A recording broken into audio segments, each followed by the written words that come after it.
ሰላም ጤና ይስጥልን ውድ ፕሮግራማችን ተከታታዮች እንዴት ናችሁ? እንዴት ከረማችሁ? ይህ ዘወትር በየሳምንቱ ወደ እናንተ የሚደርሰው ከድሬዳዋ ቴሌቪዥን የብርቶቹ ፕሮግራማችን ነው። እንግዲህ ድሬዳዋን ፈተሽ በርበር እያደረግን በተለያዩ ነገሮች ብርቱ የሆኑ ሰዎችን ወደ እናንተ ማድረሳችን አሁንም እንደቀጠለ ነው። የዛሬ ብርቷችን በርከት ይላሉም ለየትም ያሉ ናቸው ማለት ነው። ከተለመደውም ወጣ ብለናል። ምንድነው ይሄም እንግዲህ ቴክኒክና ሙያ ትምህርት ስልጠና ሰልጥነው የራሳቸውን ስራ ባፋጣኝ ያዙ እንዲሁም ደግሞ ለሌሎች የስራ እድል የፈጠሩ ሰዎችን እንቃኛለን። እንዲሁም ደግሞ ዩኒቨርሲቲ የመግቢያ ውጤት እያላቸው የቴክኒክና ሙያ ስልጠናን የመረጡ የ12ኛ ክፍል ተማሪዎች እንዲሁም ቴክኒክ ገብተው እየተማሩ ያሉ ልጆችንም እናያለን። እንዲሁም ደግሞ ወደ ኢንዱስትሪም ደግሞ ጎራ ብለን እንዲሁ የቴክኒክና ሙያ ትምህርት ስልጠና ወስደው ስራ ላይ ያሉ የተቀጠሩ ሰዎችንም እናያለን። ዛሬ ከነዚህ ሰዎች ጋር ነው የምንውለው ማለት ነው። ፕሮግራሙ የብርቶቹ ፕሮግራም ነው። እንግዲህ አዘጋጅቼ የማቀርብላችሁ እኔ ነጃት ተገኔ፣ በካሜራ በእምነት አበበ ጋር አብረን ነው የምንቆየው። ዛሬ እንዞራለን ማለት ነው። አብራችሁን ቆዩ፣ ተከተሉ።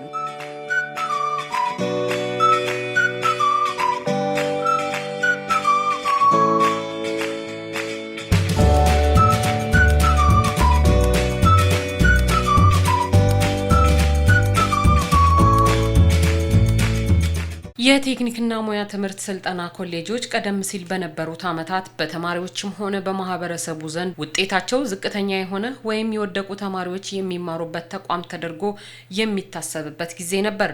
በዚህም ተማሪዎች ውጤት መምጣት አለመምጣቱንም ሲጠየቁ የሚመልሱት መልስ ውጤቱ ዝቅተኛ ከሆነ ተስፋ በመቁረጥ የቴክኒክ መጥቶልኛል በማለት ይመልሱ እንደነበር ይታወሳል። ዛሬ ላይ ግን የአስተሳሰብ በመቀረፉ የቴክኒክና ሙያ ትምህርት ስልጠና ኮሌጅ የበቁና በክህሎት የዳበሩ ዜጎችን በማፍራት ብዙዎችን የስራ እድል ተጠቃሚ ከማድረግ እስከ የራስ ድርጅት መክፈት የደረሱ በርካታ ወጣቶችን ያበቃና እያበቃ ያለ ተቋም መሆኑን ካነጋገርናቸው ወጣቶች ለዘርፉ ያላቸውን ግንዛቤ ተረድተናል። ወጣት ሲና አባስ ከድሬዳዋ ፖሊቴክኒክ ኮሌጅ በፋሽን ዲዛይን ተመርቃ የራሷን ድርጅት የከፈተችና ወጣት ረሂማ ፈሪዶ ከኢትዮ ጣሊያን ፖሊቴክኒክ ኮሌጅ በማኑፋክቸሪንግ ተመርቃ በኢንዱስትሪ ውስጥ የማሽን ኦፕሬተርነት ተቀጥራ እየሰራች ያለች ወጣት ናት። ሁለቱ በሙያና በክህሎት የዳበሩት እንስቶች ለዘርፉ ያላቸውን አስተያየት እንዲህ ይገልጻሉ። ስሜ ረሂማ ፈሪዶ ይባላል። ያው እዚህ ድርጅት ውስጥ በጣም ብዙ አመት አገልግያለሁ። ወደ 6 አመት ምናምን። ይሄ ኒው ዌቭ ኢንዱስትሪያል ፕላስቲክ ፋብሪካ ነው። ድርሻዬ ማሽን ኦፕሬት ማድረግ ነው። ከስታርቲንግ ታይም ጀምሮ ፕሮዳክት ሆኖ እስኪወጣ ድረስ የተማርኩት ኢትዮ ጣሊያን ነው ፖሊቴክኒክ ኮሌጅ በጂኤምኤፍ ማለትም ማኑፋክቸሪንግ ዲፓርትመንት በማሽኒንግ ተመሬ ያው እየተማርኩኝ ነው። በሌቭል 3 የስራ እድል መጥቶልን ተወዳድረን ፈተናውንም አልፌ እዚህ የስራ እድል ተፈጥሮልኝ የገባሁት። ቴክኒክና ሙያ ትምህርት ስልጠና ከመግባትሽ በፊት የቴክኒክና ሙያ ትምህርት ስልጠና ግንዛቤሽ ምን ይመስል ነበር? ያው መውደቅን እንደ ሽንፈት ነው የምናየው። ነገር ግን ቴክኒክ ማለት የወዳቂዎች መሰብሰቢያ ወይም ደግሞ ውጤት ስላጣን የምንደበርበት ሳይሆን ከዩኒቨርሲቲ የተሻለ ነው። ከዩኒቨርሲቲ የተሻለ ነው ስንል ለስራ እድሉም ለስራ ብቃቱም ተመረቀሽ ስራ እስክፈልጊ ምናምን ያለው ጊዜ ይሄ ግን ለስራ እድሉም ሰፊ ነው። እየተማርኩ ነው እኔ በሌቭል 3 የገባሁት። ከዛ በኋላ ነው እኔ ጨርሼ ያው ብዙ ነገሮች ተፈጥሯል። ከዛ በኋላ ያው ሴትም ስለሆንኩኝ ልጅ አለ ጋብቻ አለ ምናምን ተፈጥሮ ያው ተመርቄ ስራም እየሰራው ነው። ስራ ያልተጓደለም። እንደዛው ደግሞ እየተማሩ ዲግሪ የጨረሱ ልጆችም አሉ አሁን ሌላ ቦታ የሚሰሩ እና ይሄ የወዳቂ መሰብሰቢያ ሲሆን ጥሩ የስራ እድል ነው ከሰራሽበት። በሴትነትም ምንም ጠንከረሽ ከሰራሽ ያው ስራ አሪፍ ነው። አንደኛ የሆነ የጭንቅላት እንትን የሚባል ነገር አለ ተጽዕኖ እንደ ሰውኛ እንደ ተማሪ ስናስበው የሆነ በቃ ውጤት ሲቀርብን ተስፋ መቁረጥ። ቴክኒክ ያው ቁጭ አሉ ስራ አጡ ወይ ደግሞ ወደቁ ምናምን ላለመባል ነው ምንገባው ወይም ደግሞ የሚማሩት። ነገር ግን ይሄን አስተሳሰብ ከጭንቅላታችን ማውጣት አለብን። እንደውም እኮ በድሮ ጊዜ ቴክኒክና ሙያ ለመማር እኮ ጥሩ ነጥብ ሊኖርሽ ይገባል። ነገር ግን አሁን በቃ ትንሽ ውጤት ለዩኒቨርሲቲ ምናምን ወደ ሙያ ለመማር ትንሽ ውጤት ሲጎልበት ምናምን ነው ይሄ አይምሮአችን ሊያስብ አይገባም። ምክንያቱም ይሄንን ለማግኘት ውጤት እንደውም ትልቅ ነው መሆን ያለበት ይሄን እድል ለማግኘት። ምክንያቱም 5-6 አመት አትንከራተችም። እየተማርሽም የስራ እድሉ አለሽ፣ እየሰራሽም መማር ትችያለሽ እና የተግባር ነው። ምክንያቱም 70-30 ስለሆነ አብዛኛው ተግባር ነው። ደግሞ ኢንዱስትሪያል ደግሞ አሁን በሀገራችንም በጣም ሰፊ ነው። እየበዛም ነው። በተለይ ድሬዳዋ ላይ በጣም እየበዛ ነው። የስራ እድሉ ሰፊ ነው። ይሄ ወድቀን ነው ምናምን የሚለውን ነገር ከጭንቅላታችን ማስወጣት። ምክንያቱም ቴክኒክና ሙያ ማለት በጣም ጥሩና ትልቅ ስለሆነ ማለት ነው። ምን ተቀመሽ? አሁን በደሞዝሽ ምን ታስተዳድሪያለሽ? አዎ አልሐምዱሊላህ አሁን ወደ 6 አመት ምናምን ይሆነኛል እዚህ ከገባው በኋላ ነው ያው ልጅ አለ ጋብቻ አለ ምናምን ያው ቤተሰብን እየመራው ነው አልሐምዱሊላህ። ልጄም ያው ደርሷል፣ ለትምህርትም በቅቶልኛል። ያው ደስተኛ ነኝ።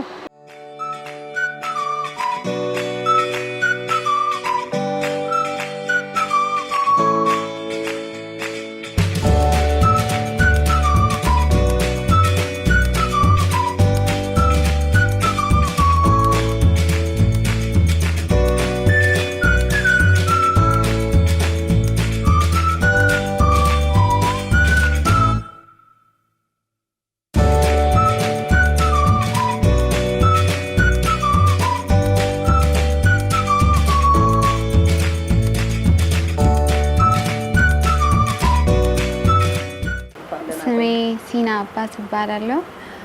የፖሊቴክኒክ ተማሪ ነበርኩኝ። እዚህ ቤት ባለቤት ነኝ። ኑና ዲዛይን ይባላል። የካልቸር ድሬስ እና የሙሽራ ልብስ ክራይ ነው ያለኝ። የካልቸር ድሬስ ማለት ይኸው የባህላዊ የተለያየ የኦሮሞም የሁሉም አይነት አለኝ። እኔ ከከፈትኩኝ ኦልሞስት 2 አመት ሊሆነኝ ነው። ልክ ከዛ እንደተመረኩኝ ትንሽ ቆይቼ ነው የጀመርኩት። እኔ ከትንሽ ነገር ነው የጀመርኩት። ስጀምር አንድ ማሽን ብቻ ነበረኝ። ከዛ ትንሽ ልብስ ብቻ ነው የነበሩት ማለት ነው። ከዛ ጀምሬ ነው እዚህ ጋር የደረስኩት።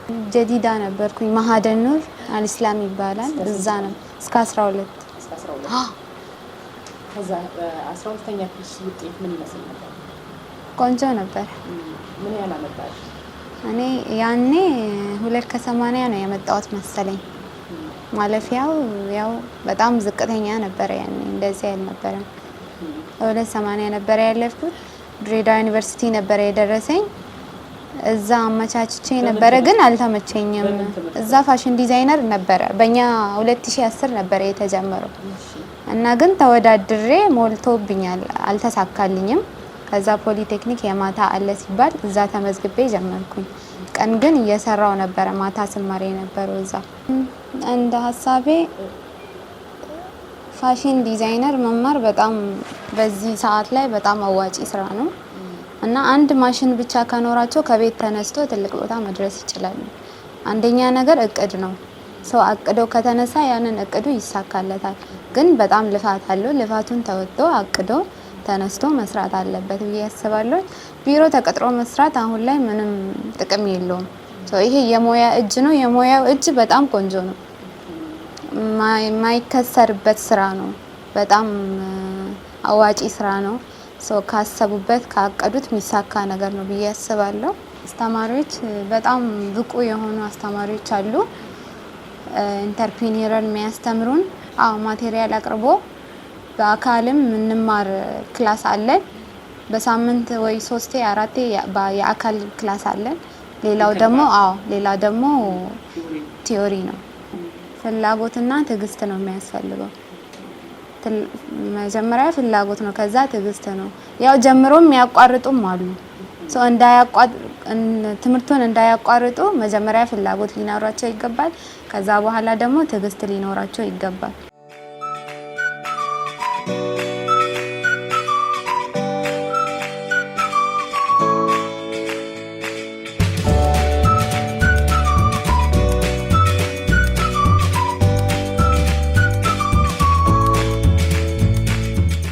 ሌሎቹ ደግሞ ያነጋገርናቸው ውጤት መጥቶላቸው ነገር ግን ዩኒቨርሲቲ ከመግባት ይልቅ በሚወዱት ሙያ ሰልጥነው ለመውጣትና የራሳቸውን ድርጅት ለመክፈት እየተማሩ ያገኘናቸው ተማሪዎች ናቸው። እነሱም አስተያየታቸው እንዲህ አጋርተውናል። ጀማል ከሚሳ እባላለሁ። የድሬዳዋ ፖሊቴክኒክና ሙያ ኮሌጅ የኤሌክትሪካል ኤሌክትሮኒክስ ኮንትሮል ቴክኖሎጂ ዲፓርትመንት ተማሪ ነኝ። አሁን ሞስቶ ሌቭል 4 ነው። ሁለተኛ ዓመት ላይ እንግዲህ ሃይ ስኩልን ጨረስኩት። ሳቢያን ሃይ ስኩል ነው። ሳባያን ሃይ ስኩል ከሳባያን ሃይ ስኩል ነው እዚህ የገባሁት። መጀመሪያ የደረሰኝ ድሬዳዋ ዩኒቨርሲቲ ነው። ከዛኛው እዚህ ይሻላል የተሻለ ነው የተግባር ድሬዳዋ ዩኒቨርሲቲ በሲቪል መጀመሪያ ውጤት መጥቶልህ ነበር? ውጤት መጥቶልኝ ነበር። ምን ያህል? 398 ነው እንደዚህ ነው። ሲቪል ኢንጂነሪንግ ዲፓርትመንት እንግዲህ ሲቪል ኢንጂነሪንግ ደርሶ እንዴት ወደ ፖሊቴክኒክ ኮሌጅ የትምህርት ስልጠና ተቀላቀለ? ይሄኛው የተሻለ ነው በሚለው ቤተሰብም ለተግባር የተሻለ ይሄ ነው ምርጫቸውም የሆነ እኔ ኤሌክትሪሻን እንደሆነ ነበርና ያ ከዛኛው ይሄ ይሻላል እንዴት ነው እናም ብለው አማከሩኝና እኔም በሀሳባቸው ተስማማሁ እና እነሱም አጠናክረው ነገር ማለት ተግባር ብዙ መስራት ከፈለክና መለወጥ ከፈለክ እዚህ ቴክኒክ ገብተህ የተግባር ልምምዱ ከፍ ስለሚል እዛ ያለው ነው በደንብ ተምረህ ታንጸህ ትወጣለህ ምናምን ብለውኝ ነገሩኝና እዚህ መጣሁ። በጣም አነስተኛ አድርጌ ምናምን ነበር ማሰቡ መጀመሪያ ላይ፣ ግን ተግባር ገብቼ ሳየው በጣም ብዙ ነገሮችን አየሁኝ፣ ብዙ ነገሮች ተማርኩኝ። በጣም አሪፍ ነው። እንደውም ቤተር ነው በቃ ከዩኒቨርሲቲ የተሻለ ነው። አሪፍ ነው። ምን አየህበት? ብዙ ነገሮች አየሁ። ብዙ ኮንታክተሮችን መስራት፣ ሎጎ ሶፍትዌር ራሱ ነው ረን የሚያደርገው ሲስተም ነው። እሱን እንዴት ረን እንደሚያደርግ ብዙ ነገሮች ብዙ ላቦችን ሰራውኝ እና ብዙ እውቀቶችን አግኝቼበታለሁ። ከዚህ በኋላ እንግዲህ ተመርቀህ ምን ማድረግ ነው የምትፈልገው? ይህን ስጨርስ ሌቭል 4 ስጨርስ ጥሩ ኤሌክትሪክ ቴክኒሽያን ነው የሆነ ብዙ ቦታዎች ላይ መስራት እፈልጋለሁ። እሺ፣ ለሌሎችስ ምን ትመክራለህ? አሁን ገና ወደ ኮሌጅ የሚገቡ ሰዎች አሉ። ገና ምርጫቸው ገና ሀሳባቸው ብዙ ጫና የሚፈጠርባቸው ልጆች ይኖራሉ። አሁን እንግዲህ ዘንድሮ የሚገቡ አሉ። እንደ አጠቃላይ ምን ትመክራለህ ስለ ፖሊቴክኒክ የትምህርት ስልጠና? ቴክኒኮች የተሻለ አሪፍ የተግባር ስልጠና እንዳለና ተግባር ላይ ከዩኒቨርሲቲ የተሻለ እንደሆነ እና ምርጫቸው እንዲሆንና እንዲማሩ ነው የሚመክረው።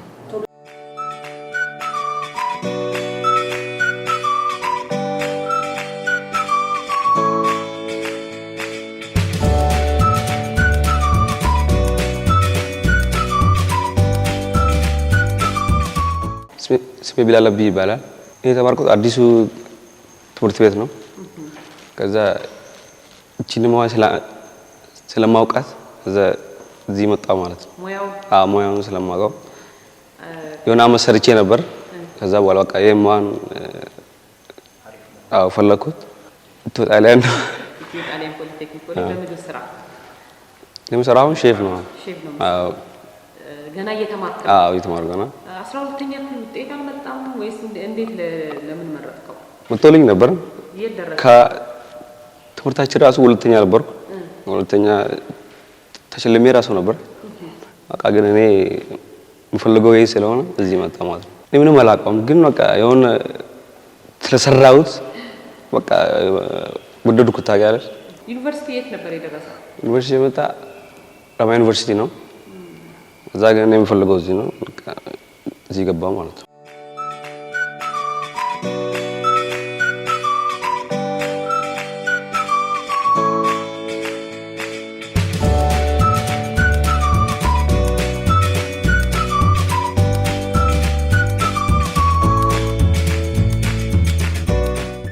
ሌላው የድሬዳዋ ነዋሪ የሆኑት በመንገዳችን ላይ አግኝተን ስለ ቴክኒክና ሙያ ትምህርት ስልጠና ያላቸውን አመለካከት ጠይቀናቸው እሳቸውም ስሜ አማን ሀጂ ይባላል። የድሬዳዋ ነዋሪ ነኝ። እኔ በመሰረቱ ቴክኒክና ሙያ ማለት ያው ስራ ፈጠራ ማለት ነው። ምክንያቱም ሰው ዩኒቨርሲቲ ገብቶ ዲግሪ ይዞ ማስተር ይዞ አይደለም። በዚህም በቴክኒክና ሙያ ጥሩ ልምድ ወስዶ የራሱ እንትን ጨምሮ ስራ እንደሚፈጥር ያው ግልጽ ነው ማለት ነው። ሁለተኛ ጨርሶ በተለይ ፈተና ከወደቁ በኋላ ወደ ቴክኒክ ሲባል በቃ የደከመ ወይም ሌላ ነገር ስራ እንደማይሰሩ አድርጎ ነው የሚወስዱት ማለት ነው። በተጨባጭ ደግሞ ቴክኒክና ሙያ ተምሮ ከዚህ የሚወጡ ስራ ይዞ ራሱን ለውጦ ሲሰሩ እናያለን ማለት ነው። እና በጣም እንደውም ከካምፓስ ከሚወጡ ይልቅ ቴክኒክና ሙያ ተምሮ ሰልጥኖ ከዚህ ሲወጣ ቀድሞ ስራ ማን ነው የሚይዘው? ቴክኒክና ሙያ ሰልጥኖ የወጣ ሰው ነው ማለት ነው። እና እኔ ተማሪዎች ልባቸውን በዚህ በቴክኒክና ሙያ ላይ ትኩረት ከሰጡ ጥሩ ደረጃ እንደሚደርሱ ምንም አያጠራጥርም። እኔ ለኮሌጅ የደረሰው የለም፣ ለጊዜ እየተማሩ ነው። እንደውም አሁን 9ኛ ክፍል ሆኖ እኔ የተለያዩ ሙያ አሁን እዚህ የክረምት ትምህርት እንዲከታተል አድርጋለሁ ማለት ነው ልጆቼ። ቴክኒክ ውስጥ ማለት ነው። ምክንያቱም ምንድነው ሲያያቸው አንዳንድ ነገሮች እንደሚጠቅም ስለሚረዳኝ ማለት ነው። ከዚህ አንፃር እንደውም እንዲከታተሉ አድርጋለሁ ገና በ9ኛ ክፍል ራሱ ማለት ነው። እና ጥሩ ነው። እኔ እንደ ግሌ ቴክኒክና ሙያ ማለት ያው ለሀገሪቷም ራሱ መሰረት እንደሚሆን ነው የሚረዳኝ ማለት። ምክንያቱም ሀገሪቷ ወደ ቴክኖሎጂ በሚያርጉ ሰዓት እነ ቴክኒክና ሙያ ደግሞ እንደሚያስፈልግ እና በዚህ ነው እኔ የሚረዳኝ። የቴክኒክና ሙያ ስልጠና ትምህርት ግንዛቤ ቀደም ሲል ከነበረው የተማሪዎችም ሆነ የማህበረሰቡ ግንዛቤ ቀደም ሲል እንደነበረው አይነት አስተሳሰብ አለመሆኑን የገለጹት ደግሞ በድሬዳዋ አስተዳደር የስራና ክህሎት ቢሮ ምክትል ኃላፊና የቴክኒክና ሙያ ኤጀንሲ ዳይሬክተር ወይዘሮ ፈጡ ሙስጠፋ ናቸው። እንደምታወቀው ያው መጀመሪያ ላይ የማህበረሰቡ ፐርሰፕሽን ቲቬት የሚገቡ ወጣቶች የወደቁ አድርጎ ይወስዳሉ። ነገር ግን ያለው ፕራክቲካሊ ስራውና እንትኑን የኢንዱስትሪ ቪውን ስናይ ቲቬት ለሀገር እድገት ወሳኝ ነው። ምክንያቱም ተግባራዊ ስልጠና ነው የሚካሄደው። በየጊዜው ደግሞ ከሀገሪቷ እድገት ጋር የሚሄድ ስልጠና ነው። የሙያ ደረጃ የሚያጠና ኢንዱስትሪ ነው። ኢንዱስትሪው ደግሞ በየጊዜው እየዘመነ ስለሚሄድ በዛ ልክ በየጊዜው እየተቀያየረ የሚሄድ ነው። ሁለተኛ ደግሞ ያው አንደኛ ወጣቶቹ ሃይ ስኩል ላይ ሲማሩ አቅም ማጣት ሳይሆን ያው የድል ጉዳይ ሆነና የሰው እንትን ቴንደንሲው ስለምንለያይ ውጤታቸው ሊለያይ ይችላል። ነገር ግን ቲቬት ላይ ብዙ ኦፖርቹኒቲ አለው። አንደኛ ውጤት ስላልመጣላቸው ሳይሆን ወደ ቲቬት ሲመጡ ያሰቡትን ቦታ ይደርሳሉ። በተለይ በድሬዳዋ አስተዳደር ያሉ ሁለቱ ኮሌጆች ላይ ስናይ በጣም ከሌሎቹ ክልል የተሻለ የመምህራን አቅምም በአገር አቀፍ ደረጃ በክረምት ስልጠና የታየባቸውና ምዘናም የነበረበት ሂደት አለ። ከዛም ባሻገር ደግሞ ወደዛም ከመሄዳቸው በፊት በአስተዳደራችን የኛን አሰልጣኞች መዝነን ነው በሲኦሲ መዝነን ነው ወደ ስልጠናው የላክነውና ሞር ከየትም በላይ አቅም ያላቸው አሰልጣኞች አሉ። በየጊዜው አንደኛ ከአዳዲስ ቴክኖሎጂ ጋር ኢንዱስትሪ ውስጥ ገብቶ እየሰሩ ራሳቸውን እያሻሻሉ የሚሄዱ አሰልጣኞች አሉ።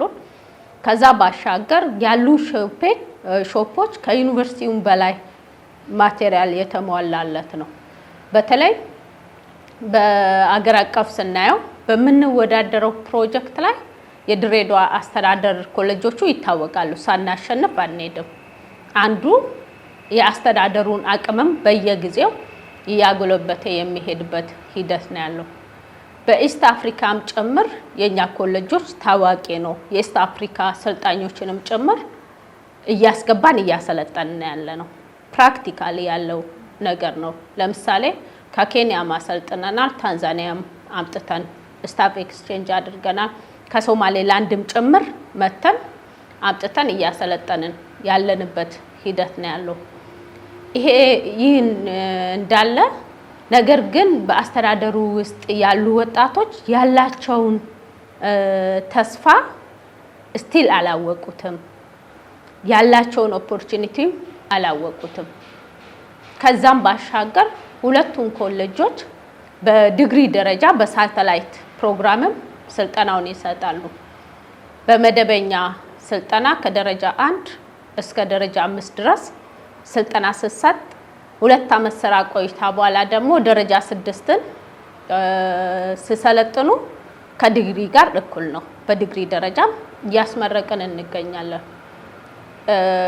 ኢቭን እዚህ ብቻ አይደለም፣ ካለው አቅም አንፃር ከክልሎች ተወዳድረን የተለያየ ክልሎች የአሰልጣኞች አቅም መገንቢያ ሆኗል። የኛ ኮሌጆች በዲግሪ ደረጃ በቢ ደረጃ ያሉትን ወደ ተለያየ አጫጭር ስልጠናም እያስገበን ስኪል ጋፓቸውን እያሟላን ያለነው። ሲ ደረጃ ያሉትን ደግሞ ወደ ቢ ደረጃ ወይም በዲግሪ ደረጃ እያሰለጠንን ያለንበት ሂደት ነው ያለው።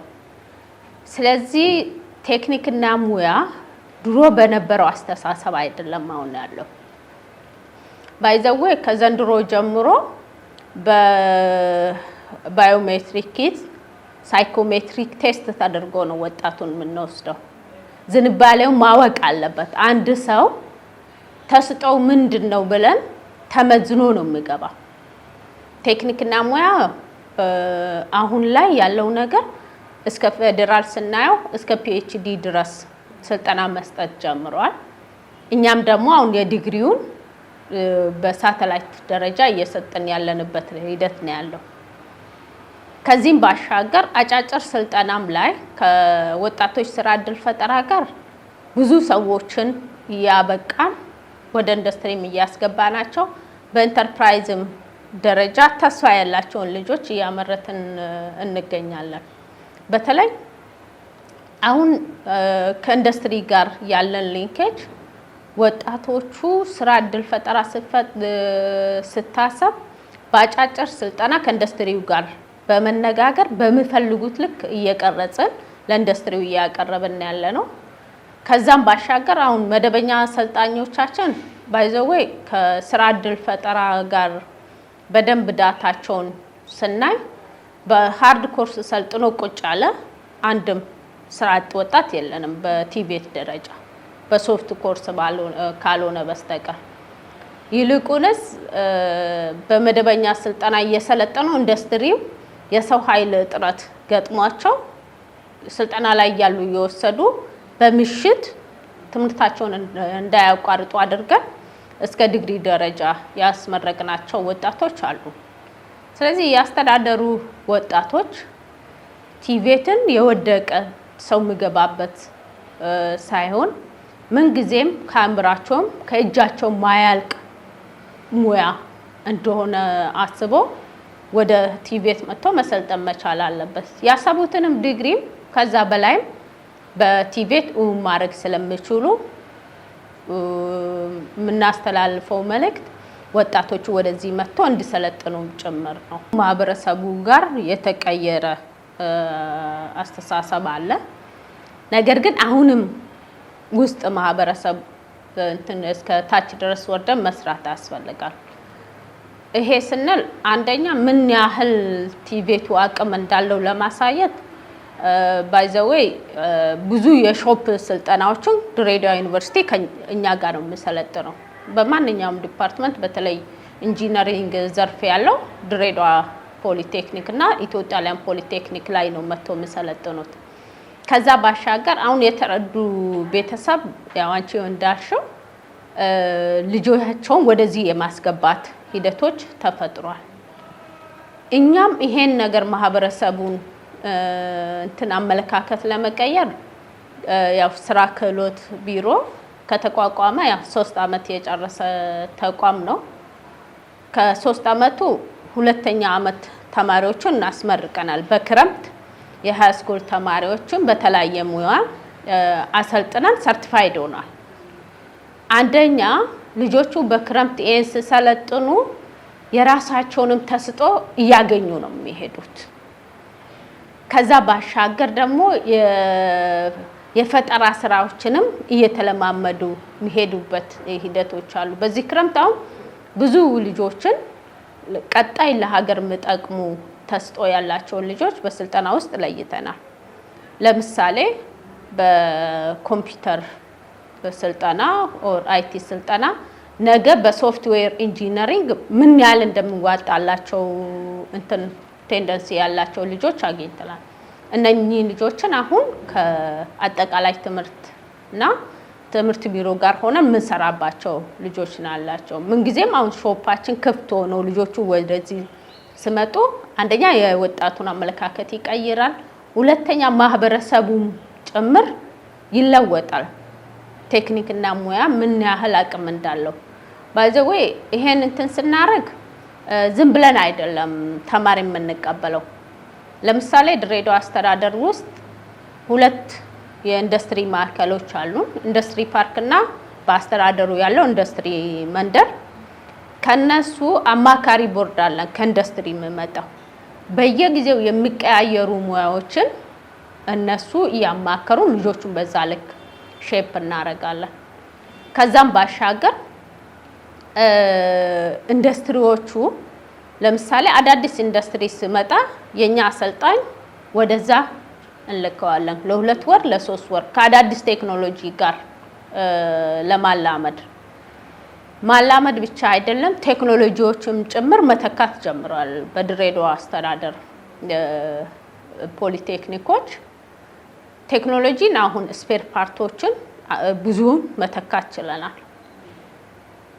ብዙ ኢንዱስትሪ ከአሜሪካን ፋብሪካ የመጡ ኢንዱስትሪዎችም ጭምር መተካት ጀምረን በድሬዳዋ ውስጥ አንጋፋ የሚባሉ ኢንዱስትሪዎች ስፔር ፓርትን መተካት ጀምረናል። እነኚህ ስፔር ፓርት በኮሌጁ ብቻኛ እንድተካ ብቻ አይደለም የምንፈልገው። በማዕከላችን የሰለጠኑ ወጣቶች ይሄን ቴክኖሎጂ የመተካት ስራ ላይ በደንብ ሰልጥኖ ራሳቸው ኢንተርፕሪነር እንደሆኑ ያስፈልጋል። ኢቭን ከሌሎቹ ደግሞ ለየት የሚያደርገን ወደ ኢንዱስትሪ መግባት የሚፈልግ ወጣት ወደዛ ይገባል። ከዛ ባሻገር ደግሞ በራሱ በኢንተርፕራይዝ መደራጀት የሚፈልግ ወጣትን የኢንተርፕሪነር መፈልፈያ ማዕከል አለን ሁለቱም ኮሌጆች ላይ። ሲሰለጥኑ የተለያየ ማሽነሪዎችም እዛው ግቢ ውስጥ እየተጠቀሙ ሲድ መኒም እስኪያገኙ የገበያ ትስስርም እያደረግንላቸው ምርታቸውን እንዲያስተዋውቁ እናረጋለን። ከዛ ባሻገር ካፒታልም አመቻችተንላቸው ልጆቹ ወደ ስራ መገቡበት ሂደቶች ስላሉ ሞር ማህበረሰቡ እንትን የገባቸውም አሉ። ገናም ደግሞ ስራ የሚያስፈልገን አለ። ወጣቱ ደግሞ አሁን ስናየው አሁን ወጣት ልፋት የሚባል ነገር አይፈልግም። ብዙ ጊዜ ሶፍት ኮርስ ላይ ነው ፎከስ የሚያደርገው። ሶፍት ኮርስ ላይ ሁሉም አያስፈልጉም ሳይሆን በገበያ ጥናት ያለው ላይ ብትጠቀሙ ተጠቃሚ ነው የሚሆኑት። ምን ጊዜም ከእጃቸው ማይጠፋ ሙያ መርጦ ወደዚህ ቢመጡ ተጠቃሚ ይሆናሉ። አሁን ድሬዳዋ ላይ ማኑፋክቸሪንግ ላይ ያሉ ብዙ ነባር ኢንተርፕራይዞችን ስናይ ከሁለቱ ኮሌጆች የተመረቁ ናቸው። ኢቭን ወደ መካከለኛ ወደ ከፍተኛም ኢንዱስትሪ የተሻገሩ የኛ አሰልጣኞች ስላሉ ፈርዘር ከተቀጣሪነት ቀጣሪነት እየተለወጡ ስላሉ ወጣቱ ላይ አሁንም ብዙ ነገር መስራት ያስፈልጋል ብዬ አስባለሁ።